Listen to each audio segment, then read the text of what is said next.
ಸಾಧಾರಣ ಕಾಲದ 16ನೆಯ ವಾರ ಶನಿವಾರ. ಈ ದಿನದ ಕಾರ್ಮೆಲ್ ಧ್ಯಾನಕ್ಕೆ ಪ್ರಿಯ ಶ್ರೋತೃಗಳೇ, ನಿಮಗೆಲ್ಲರಿಗೂ ಪ್ರೀತಿಯ ಸುಸ್ವಾಗತ. ಮತ್ತಾಯನು ಬರೆದ ಪವಿತ್ರ ಶುಭ ಸಂದೇಶದಿಂದ ವಾಚನ. ಆ ಕಾಲದಲ್ಲಿ ಯೇಸು ಜನರಿಗೆ ಮತ್ತೊಂದು ಸಾಮತೆಯನ್ನು ಹೇಳಿದರು. ಸ್ವರ್ಗ ಸಾಮ್ರಾಜ್ಯವು ತನ್ನ ಹೊಲದಲ್ಲಿ ಒಳ್ಳೆಯ ಗೋಧಿಯನ್ನು ಬಿತ್ತಿದ ರೈತನನ್ನು ಹೋಲುತ್ತದೆ. ಒಂದು ರಾತ್ರಿ ಎಲ್ಲರೂ ನಿದ್ರಿಸುತ್ತಿರುವಾಗ ಅವನ ವೈರಿ ಬಂದು ಗೋಧಿಯ ನಡುವೆ ಕಳೆಗಳನ್ನು ಬಿತ್ತಿ ಹೋದ. ಗೋಧಿ ಬೆಳೆದು ತೆನೆ ಬಿಟ್ಟಾಗ ಕಳೆ ಬೆಳೆದಿರುವುದು ಗೋಚರವಾಯಿತು. ಆಗ ಆಳುಗಳು ತಮ್ಮ ಯಜಮಾನನ ಬಳಿಗೆ ಬಂದು, ಸ್ವಾಮಿ, ನಿಮ್ಮ ಹೊಲದಲ್ಲಿ ಬಿತ್ತಿದ್ದು ಉತ್ತಮವಾದ ಗೋಧಿ ಅಲ್ಲವೇ? ಜೊತೆಗೆ ಕಳೆಯು ಕಾಣಿಸಿಕೊಂಡಿದೆಯಲ್ಲ, ಅದೆಲ್ಲಿಂದ ಬಂತು ಎಂದರು. ಯಜಮಾನ, ಇದು ನನ್ನ ವೈರಿ ಮಾಡಿರುವ ಕೆಲಸ ಎಂದ. ಹಾಗಾದರೆ ಕಳೆಯನ್ನು ಕಿತ್ತು ಹಾಕೋಣವೇ ಎಂದರು ಆಳುಗಳು. ಅದಕ್ಕೆ ಯಜಮಾನ, ಬೇಡ ಬೇಡ, ಕಳೆಯನ್ನು ಕೀಳುವಾಗ ಗೋಧಿಯನ್ನು ಕಿತ್ತು ಬಿಟ್ಟೀರಿ. ಸುಗ್ಗಿಯವರೆಗೆ ಎರಡೂ ಒಟ್ಟಿಗೆ ಬೆಳೆಯಲಿ. ಸುಗ್ಗಿಯ ಕಾಲದಲ್ಲಿ ಮೊದಲು ಕಳೆ ಕಿತ್ತು ಸುಟ್ಟು ಹಾಕಲು ಕಟ್ಟಿಡಿ. ಬಳಿಕ ಗೋಧಿಯನ್ನು ಒಕ್ಕಣೆ ಮಾಡಿ ನನ್ನ ಕಣಜಕ್ಕೆ ತುಂಬಿರಿ ಎಂದು ಕೊಯ್ಲುಗಾರರಿಗೆ ಹೇಳುತ್ತೇನೆ ಎಂದ.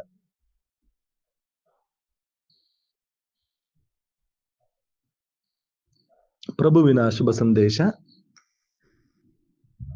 ಕ್ರಿಸ್ತರೇ, ನಿಮಗೆ ಸ್ತುತಿಯು ಸಲ್ಲಲಿ. ಒಳಿತು ಕೆಡುಕುಗಳು ನಮ್ಮ ಜೀವನದಲ್ಲಿ ಕಾಣಸಿಗುವಂತಹ ಎರಡು ಅಂಶಗಳು. ಒಳಿತು ಇದೆ, ಕೆಡುಕು ಇದೆ. ಒಳಿತು ದೇವರಿಂದ ಬಂದುದಾದರೆ ಕೆಡುಕು ಕೇಡಿಗಿನಿಂದ ಬರುವಂಥದ್ದು. ಒಳಿತನ್ನ ಬೆಳೆಸಲು ಪ್ರೇರಣೆ ಇದೆ, ಕೇಡಿಗೆ ಸೆಳೆಯಲು ಶೋಧನೆ ಇದೆ. ಈ ಶೋಧನೆಯನ್ನ ನೀಡುವಂತಹ, ಪಾಪಕ್ಕೆ ಸೆಳೆಯುವಂತಹ ಸೈತಾನನನ್ನ ಸಂಪೂರ್ಣವಾಗಿ ನಾಶ ಮಾಡಲು ಸಾಧ್ಯವಿಲ್ಲವೇ ಎಂಬಂತಹ ಪ್ರಶ್ನೆ ನಮ್ಮನ್ನ ಕಾಡಬಹುದು. ಕೆಲವೊಮ್ಮೆ ಇಂತಹ ಕೇಡಿನ ಸಂಗತಿಗಳಿದ್ದಾಗ ಒಳಿತಿನ ಅರಿವು ಚೆನ್ನಾಗಿ ಮೂಡುತ್ತದೆ.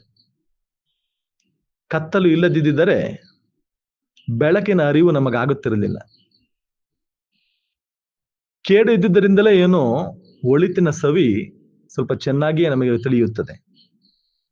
ಇಂದಿನ ಈ ಶುಭ ಸಂದೇಶದಲ್ಲಿ ನಾವು ಆಲಿಸಿದಂತೆ ಪ್ರಭು ಯೇಸು ಕ್ರಿಸ್ತರು ಇನ್ನೊಂದು ಸಾಮತೆಯ ಮೂಲಕ ಹೇಗೆ ಕೆಡುಕು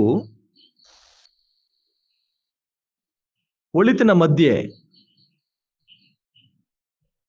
ಒಳಿತಿನಂತೆ ಗೋಚರಿಸುತ್ತದೆ ಎಂಬುದನ್ನು ನೋಡುತ್ತೇವೆ. ಕೇಡು ಕೆಲವೊಮ್ಮೆ ಒಳಿತಿನಂತೆ ಗೋಚರಿಸುತ್ತದೆ, ಅಂದ ಮಾತ್ರಕ್ಕೆ ಅದು ಒಳಿತಾಗುವುದಿಲ್ಲ. ಒಳಿತಿನೊಂದಿಗೆ ಮಿಶ್ರಣವಾಗಿರುತ್ತದೆ, ಅಂದ ಮಾತ್ರಕ್ಕೆ ಅದು ಒಳಿತಾಗುವುದಿಲ್ಲ.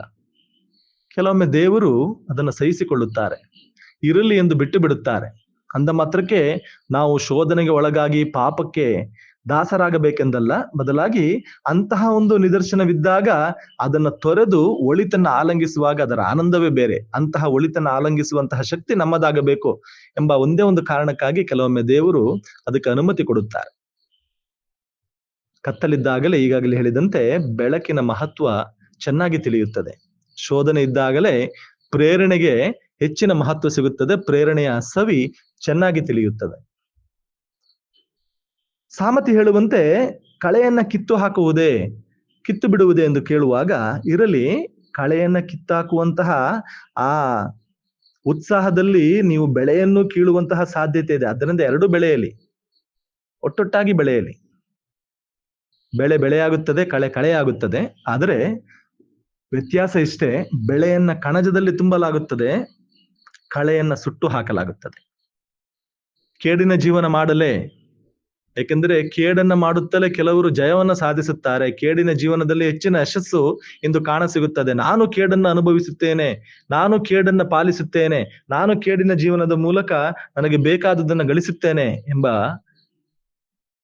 ಮನೋಭಾವನೆ ಹೊಂದುವುದಾದರೆ ನಾವು ಅರಿಯಬೇಕಾದಂತ ಒಂದು ಸತ್ಯ, ಕೇಡು ಎಷ್ಟೇ ಆದರೂ ನಾಶದಲ್ಲಿ ಅಂತ್ಯವಾಗುತ್ತದೆ.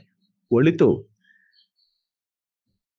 ನಮ್ಮನ್ನು ದೇವರಲ್ಲಿಗೆ ಕೊಂಡೊಯ್ಯುತ್ತದೆ, ದೇವರಲ್ಲಿ ಐಕ್ಯವಾಗಿಸುತ್ತದೆ.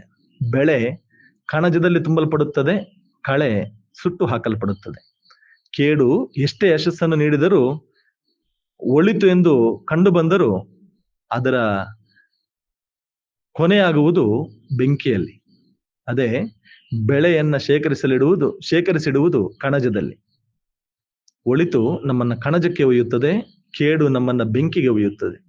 ಒಳಿತಿಗೆ ಕಿವಿಗೊಟ್ಟು, ಪ್ರೇರಣೆಗೆ ಕಿವಿಗೊಟ್ಟು, ಒಳ್ಳೆಯ ಜೀವನವನ್ನು ಜೀವಿಸುವಂತಹ ಪ್ರಯತ್ನವನ್ನ ಮಾಡೋಣ.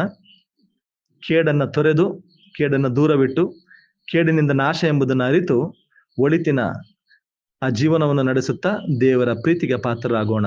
ಆಮೇನ್. ಇದು ಮೈಸೂರಿನ ಪುಷ್ಪಾಶ್ರಮದ ಬಾಲ ಯೇಸುವಿನ ಪುಣ್ಯಕ್ಷೇತ್ರದ ಕಾರ್ಮೆಲ್ ಸಭೆಯ ಯಾಜಕರ ಕೊಡುಗೆ. ಸರ್ವಶಕ್ತ ದೇವರಾದ ಪಿತಾ, ಸುತ ಮತ್ತು ಪವಿತ್ರಾತ್ಮರು ನಿಮ್ಮೆಲ್ಲರನ್ನು ಆಶೀರ್ವದಿಸಲಿ. ಆಮೇನ್.